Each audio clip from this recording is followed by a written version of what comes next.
নারী জাতিরা, আমাদের মা বোনেরা কি আমল করলে খুব সহজেই জান্নাতে যেতে পারবে।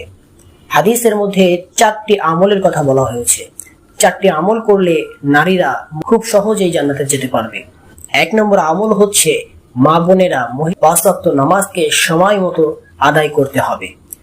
মহিলাদের জন্য 5 ওয়াক্ত নামাজ ঠিক মতো সময় মতো আদায় করতে হবে। 2 নম্বর আমল হচ্ছে রমজান মাসের যে 30টি রোজা রয়েছে, ফরজ রোজা রয়েছে, এই রোজাটা ঠিক মতো রাখতে হবে, আদায় করতে হবে। 3 নম্বর আমল হচ্ছে মা বোনেরা তাদের সতীত্বকে রক্ষা করবে, লজ্জা স্থানকে হেফাজত করবে।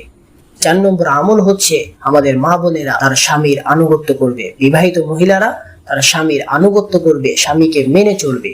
আল্লাহ রাসূল সাল্লাল্লাহু আলাইহি ওয়াসাল্লাম মহিলাদের জন্য, নারীদের জন্য এই 4টি আমল রেখে গিয়েছে। এই 4টি আমল যদি ঠিকভাবে আদায় করতে পারে নারীরা, তাহলে খুব সহজেই তারা